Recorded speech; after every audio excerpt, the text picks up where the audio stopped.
예, 오늘 본문은 우리에게 너무나 익숙한 말씀이지만 동시에 익숙한 그만큼 우리가 본문의 메시지를 잘 파악하고 있는지는 어쩌면 별개의 문제가 아닌가 생각합니다. 그만큼 현실 속에서 오늘 본문의 메시지를 분별하면서 살아간다는 것이 쉽지 않기 때문입니다.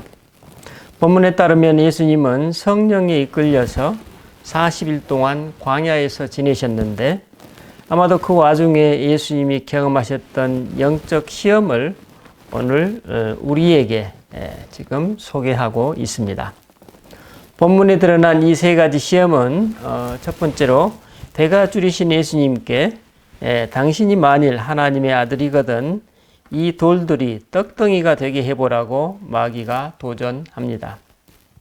두 번째는 마귀가 예수님께 천하만국을 보여주면서 내가 만일 나에게 절하면 이 모든 권위와 영광을 내가 네게 주겠다 이렇게 유혹합니다. 그리고 마지막으로 마귀가 예수님을 예루살렘 성전 꼭대기에 세우고 네가 만일 하나님의 아들이거든 여기서 뛰어내리라. 그러면 하나님의 사자들이 너를 보내 너를 다치지 않게 하리라. 이렇게 제안합니다. 여러분 어떻습니까? 저는 이 본문을 대할 때마다 느끼기를 이 세 가지 유혹이야말로 우리 인간이 현실의 삶에서 가장 실제적으로 경험하는 삶의 리얼리티가 아닌가 생각했습니다. 이런 주장을 호응하기라도 하듯이 누가는 오늘 본문의 저자인 누가는 3장에서 예수님이 아담의 후손임을 그분의 족보를 통해 우리에게 일깨워주고 있습니다. 즉 누가 사도는 이 생생한 유혹의 장면에서 그분이 육신을 입은 인간임을 보여주고 있습니다. 그러므로 예수님이 경험하신 이 시험은 우리 신앙인들에게 하나님의 아들이요 딸이 된다는 것은 어떤 의미인가? 그리고 하나님의 자녀로서의 삶은 어떠해야 하는가에 대한 메시지를 담고 있음을 알 수 있습니다.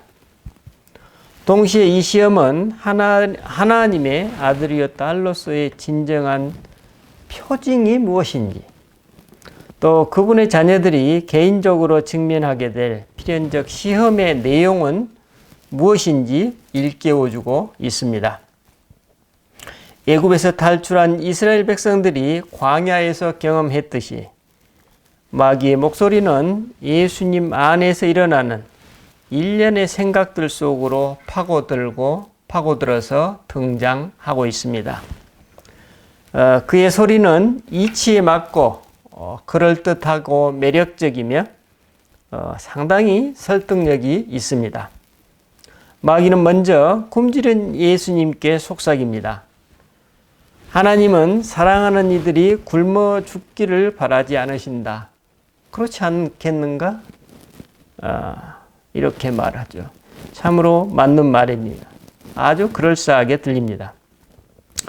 우리의 현실 삶에서 이 먹고 사는 문제가 위기를 맞게 되면 우리 모두는 현실과 세상에 타협해야 한다는 그런 의미가 지금 내포되어 있습니다.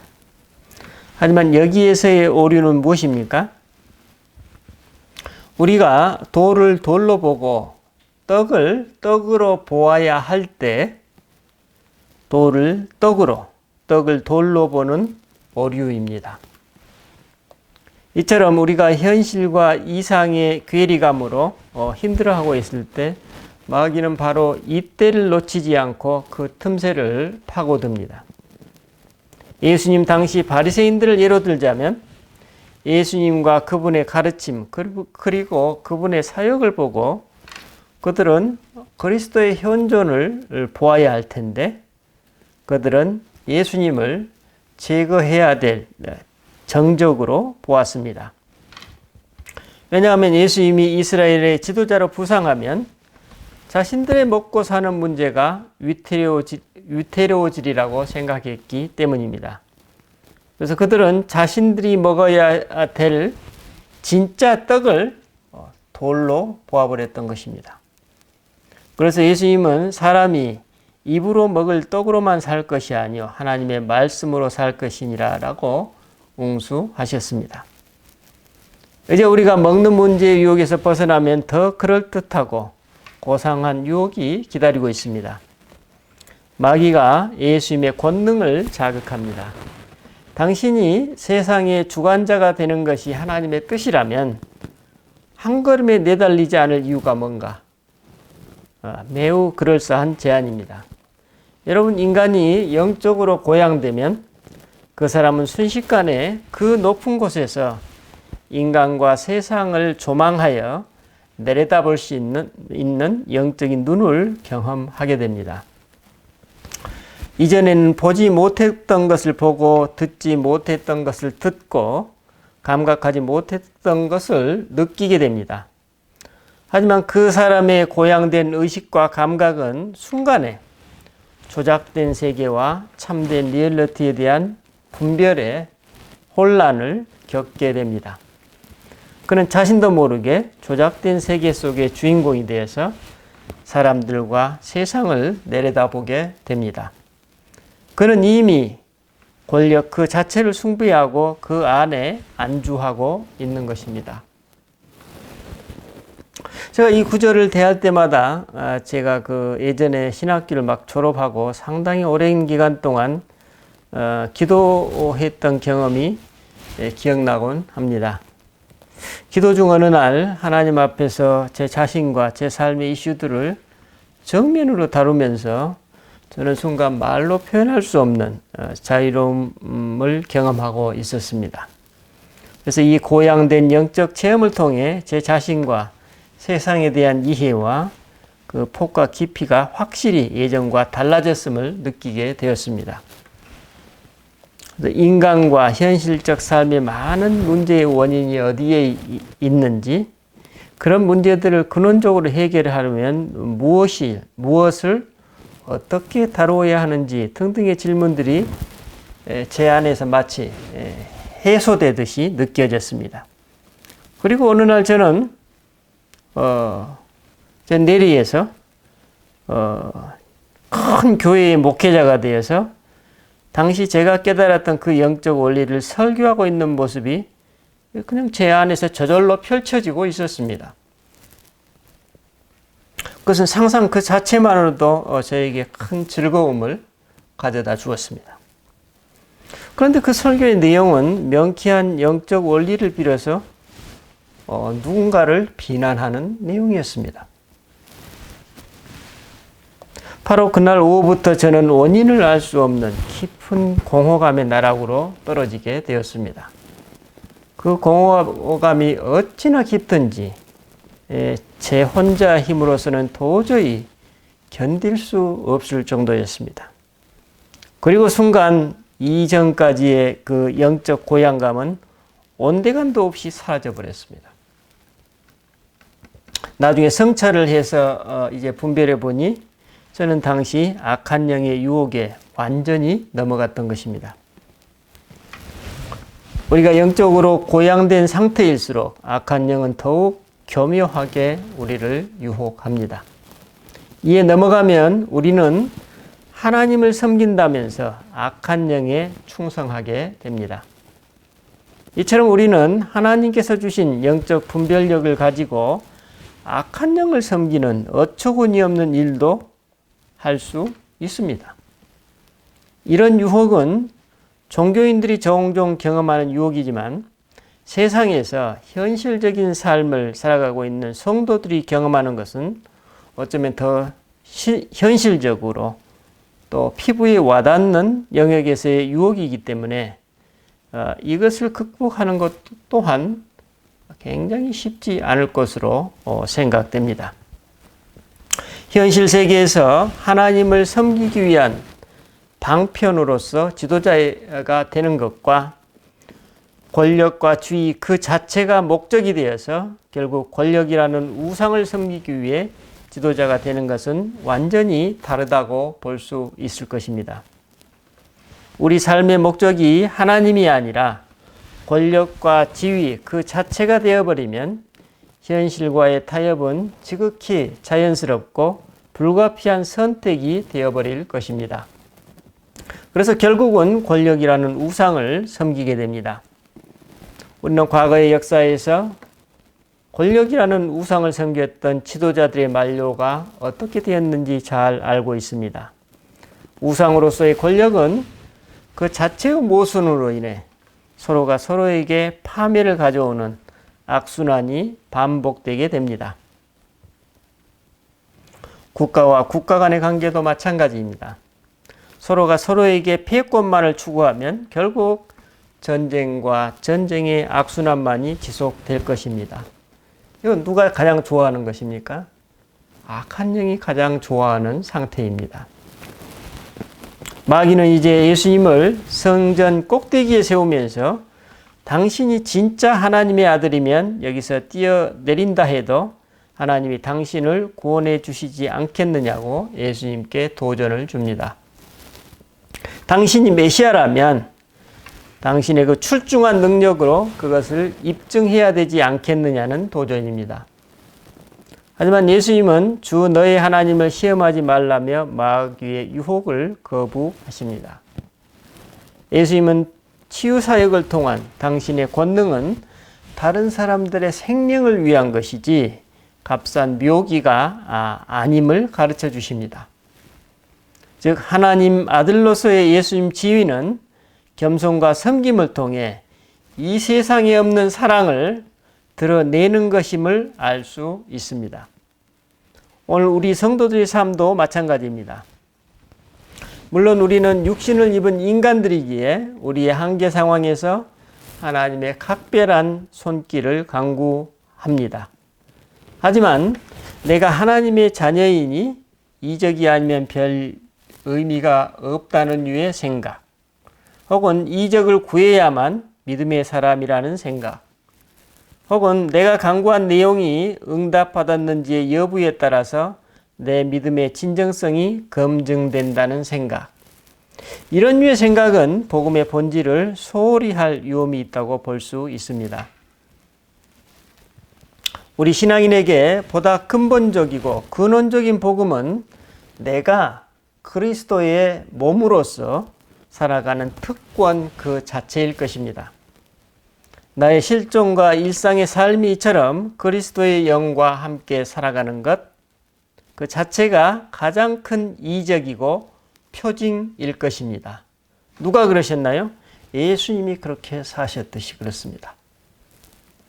우리는 이 복음의 연장선에서 다음의 질문을 할 수 있습니다. 예수님은 어떻게 그리스도가 되셨는가? 예수님은 어떻게 이 세상을 구원하셨는가? 예수님은 어떻게 우리를 마귀로부터 해방시키실 수 있었는가? 오늘 본문은 이 모든 질문에 대한 해답을 보여주고 있습니다. 그리고 그 출발점은 가장 근원적으로 예수님 당신의 가장 사적이고 내면적인 차원에서 마귀를 물리치는 것부터 시작되었다는 점입니다. 그렇다면 우리는 여기서 또다시 더 근원적인 질문을 할 수 있습니다. 예수님은 왜 어떤 이유로 이 세상의 방식, 즉 당신 자신을 과시하고 사람들을 지배하고 다스리는 방식이 아니라 섬김과 희생 그리고 십자가의 길을 택하셨을까라는 질문입니다. 그렇습니다. 그 이유는 바로 당신의 존재와 삶을 통해 하나님의 사랑을 드러내고자 하셨던 것입니다. 사랑만이 우리 인간과 이 세상의 문제를 풀어나갈 수 있는 근본 해결책이기 때문입니다. 그런데 이 사랑은 내 자신부터 체험되지 않으면 내 안에 담길 수가 없고, 그것이 내 안에 담겨 있지 않으면 나를 통해 발산되어 내 존재와 삶을 통해서 밖으로 드러날 수 없습니다. 그런데 당시 이스라엘 사람들은 기아와 빈곤, 각종 질병과 로마의 압제라는 척박한 삶의 현실에 놓여 있었습니다. 이런 삶 속에서 허우적거리고 있는 사람들에게 하나님의 사랑과 자비를 가르치고 그들에게 사랑을 심어준다는 것은 어쩌면 허황된 꿈에 불과할지도 모르겠습니다. 그런데 이런 현실 속에서 예수님은 먹고 사는 문제로 장난치지 말라. 권력으로 세상을 지배하지 말고 세상을 섬겨라. 손쉬운 해결책만 원하는 대중의 요구, 인기에 영합하는 파퓰리즘과는 거리를 두어라. 라는 메시지를 아버지 하나님으로부터 받으셨음을 알 수 있습니다. 바로 이 난제를 풀어가는 것, 이들에게 하나님의 사랑을 심어주는 것이 예수님 사역의 핵심이자 동시에 예수님 사역의 가장 큰 난관이라고 볼 수 있습니다. 왜 사랑에 눈뜨고 사랑을 심어주는 것이 그처럼 어려울까요? 여러분, 우리는 일상을 살아가면서 사랑이란 말을 흔히 사용하고 있습니다. 그것은 이 사랑이야말로 이 세상에서 가장 가치 있고 소중한 삶의 본질적인 부분이라고 생각하고 있기 때문일 것입니다.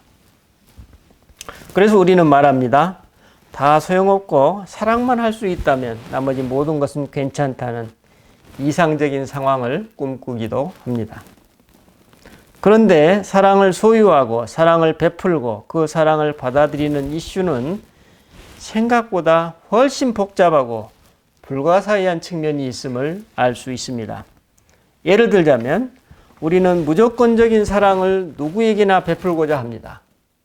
하지만 우리는 금방 그런 무조건적인 사랑이 이미 내 안에 없음을 발견하게 됩니다. 특별히 그 사랑의 내용이 내 소유의 뭔가를 희생해야만 하는 그런 사랑의 베품이라면 더욱 그렇습니다. 그래서 우리는 바로 내 안에 그 무조건적 사랑을 실천할 수 없는 한계를 인식하고 현실과 타협하게 됩니다. 또 어떤 사람들은 이런 무조건적인 사랑을 가지고 또 이를 필요한 사람들에게 그 사랑을 베풀기도 합니다. 하지만 그 상대방이 그 사랑을 거절하거나 오해하는 경우도 있습니다. 아마 대표적인 것이 바로 예수님을 대하는 이스라엘 백성들이었죠. 그 상대방은 아직 사랑을 받아들일 준비가 되지 않은 것입니다. 그야말로 이타적인 사랑을 베푼다고 할지라도 상대방이 그 사랑을 액면 그대로 받아들일 수 없다면 아무리 고상하고 진정성 있는 사랑이라 할지라도 아무 소용이 없게 되는 상황을 맞게 됩니다. 다시 말하면 진정성 있는 사랑을 소유하고 베푼다고 해서 모든 사람이 유효하게 그 사랑을 공유할 수 없는 경우입니다. 그러면 왜 이런 상황이 발생하게 될까요? 그렇습니다. 그 상대방은 진정성 있는 사랑보다는 그것과 다른 뭔가를 원하는 것입니다. 아니면 진정성 있는 그 사랑을 상대방이 지금 오해하고 있는 것입니다. 마치 이스라엘 백성들이 빵의 문제로 불평하고 그들이 쉽게 빠질 수 있는 우상들을 구하고 또 현실의 문제를 마술처럼 해결해 줄 요술방망이를 구하듯이 말입니다. 며칠 전 제가 한 뉴스를 보았습니다. 미국 뉴욕에 사는 한 한인 교포가 그 뉴욕 시내를 지나가다가 노숙자 한 사람을 보고 불쌍히 여겨서 자기 수중에 돈을 그 사람에게 건넸다고 합니다. 하지만 그 노숙자는 오히려 자기에게 자선을 베푼 그 사람에게 흉기를 휘둘렀다고 합니다. 나중에 알고 보니까 그 노숙자는 코로나 사태로 동양인에 대한 혐오감이 있었던 것입니다. 이처럼 우리가 아무리 진정성 있는 사랑을 소유하고 그것을 나누고자 할지라도 그것을 받아들일 수 있는 상황이나 받아들일 수 없는 상황이나 대상이라면 우리는 내가 가진 사랑에 대한 무력감이나 혹은 무의미성을 경험하게 됩니다. 그래서 이런 경험을 토대로 우리는 쉽게 단정짓곤 합니다. 순진한 사랑은 내 자신만 아프게 할 뿐이다. 섣불리 아마추어적으로 사랑을 베풀지는 말아야 한다.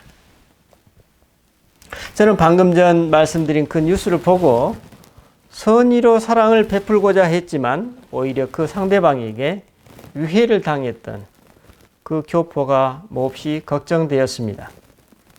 그분이 만약 이 경험으로 인해 마음이 위축되어서 앞으로의 삶에서 그분 자신과 이웃들과 세상에 마음을 닫아버리는 결과를 가져오지는 말아야 될 텐데 하는 염려였습니다.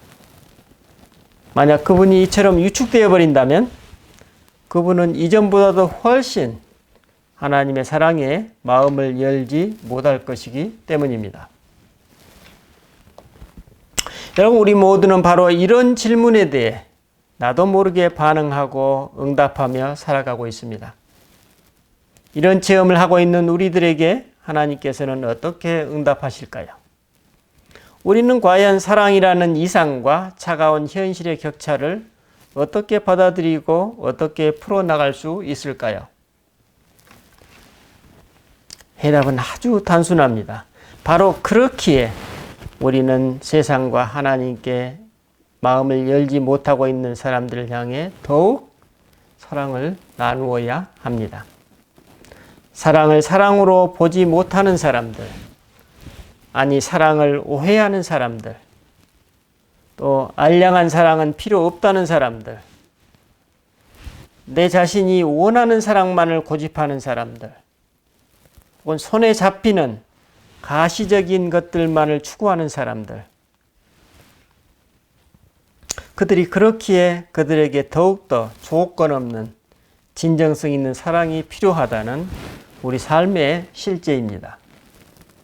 이런 삶의 실제가 바로 오늘 조건 없는 사랑이 왜 필요한지에 대한 하나님의 메시지입니다. 우리가 이처럼 구체적이고 실제적인 하나님의 메시지를 외면할 때 세상은 더욱더 하나님의 사랑을 대체할 다른 사랑, 다른 복음, 즉 우상을 갈망하게 됩니다. 제가 예전에 석사 논문을 쓰면서 2002년도에 그 노벨 경제학상을 수상했던 조셉 스티글리츠라는 분의 논문을 접하게 되었습니다. 그 내용 중에 이런 내용이 있었습니다. 구소련 해체기에 미국과 서방 기업들이 당시 러시아에서 어떤 만행을 저질렀는지에 대한 내용이었습니다. 당시 미국과 서방 기업들은 소련이 이제 공산주의 체제에서 자본주의 체제로 이제 전환될 수 있도록 도와주는 역할을 했고, 또 그때 당시에 미국의 저명한 컨설팅 회사들이 그 일에 이제 주체가 되었습니다. 그런데 이 자본주의에 맞는 구조조정이라는 명목 하에 거의 소련의 국영 알짜 기업들을 거의 약탈하다시피 했다고 이 스티글리츠 교수가 기록하고 있었습니다. 오늘 우리는 러시아가 옛 영광을 꿈꾸며 우크라이나를 침공하고 있는 뉴스를 접하고 있습니다. 왜 하필이면 이 전쟁에서 침략의 주체가 푸틴이었을까요? 여러분, 제가 지금 푸틴의 무슨 우크라이나 침공을 옹호하고 있다고 오해하지는 마십시오. 우리 기독교는 정당방위 외에 그 어떤 이유로도 폭력을 정당화하지 않습니다. 그런데 푸틴은 소련 해체 당시 서구 자본가들에 의해서 자기 나라의 재산이 어떻게 약탈되어 가는지 이 모든 과정을 지켜봤던 산 증인이었습니다. 그는 당시 KGB의 핵심 실무자로서 당시 서기장 고르바초프를 지근거리에서 보좌하면서 그런 말도 안 되는 조건에 의해서 소련의 알짜 자산들이 서방 기업들의 헐값으로 넘어가는 과정을 두 눈으로 목도했습니다. 그리고 그 자신도 당시에 일자리를 잃고 택시 운전을 했다고 얼마 전에 뉴스에 소개되는 것을 볼 수 있었습니다. 이런 경험을 했던 사람이 이후에 러시아의 대통령으로서 실권을 잡았으니 그의 이후 행보가 어떻게 될까요? 러시아와 우크라이나 간의 전쟁이 시작되었을 때 그 미국의 저명한 신문에 칼럼에 이런 내용이 있었습니다. 구소련 해체 이후 서방 세계는 나토의 동유럽으로의 세력 확대만을 꾀했을 뿐 정작 러시아 내부에 민주 세력이 뿌리를 내리고 성장하는 데는 무관심했다는 것입니다. 그러니 러시아 경제는 계속 어려움을 겪을 수밖에 없었고 결국 독재자의 출현을 방치했다는 것입니다. 러시아 국민은 자신들을 보호해 줄 힘 있는 러시아, 강력한 지도자를 암묵적으로 지지했던 것입니다. 사실 러시아 사람들은 서방의 약탈적 자본주의만 경험했지 다양한 사회 주체들을 어떻게 통합시키고 질서를 유지하는지 그 민주주의의 요체는 경험하지 못했던 것입니다. 그래서 푸틴 같은 사람이 권력을 잡고 또 그 권력을 그 자신이 경험했던 마음에 맺혔던 부분에 대해서 이제 풀어나가는 그런 모습이 바로 오늘 우리가 뉴스에서 보고 있는 그런 삶의 현장이라고 볼 수 있습니다. 이처럼 다른 복음의 대체제를 갈망하는 사람들에게 예수님이 말씀하십니다. 네 원수를 사랑하라. 마음이 가난한 사람이 복이 있다라고 말씀하십니다. 다른 복음을 구하고 있는 사람들을 향한 예수님의 응답입니다. 예수님의 이 호소가 그들에게는 너무나 비현실적이고 허황된 이상에 불과했을 것입니다. 그래서 예수님의 이 메시지는 더욱더 예수님 자신을 고립의 길로 몰아갔습니다. 예수님은 당신이 이스라엘 대중과 지도층과 심지어 제자들로부터 고립되어서 배신당할 것을 알고 계셨지만 그들이 원하는 길로 가는 것, 그들이 갈망하는 복음에 영합하는 것, 즉 마귀의 속삭임에 타협할 수는 없으셨던 것입니다.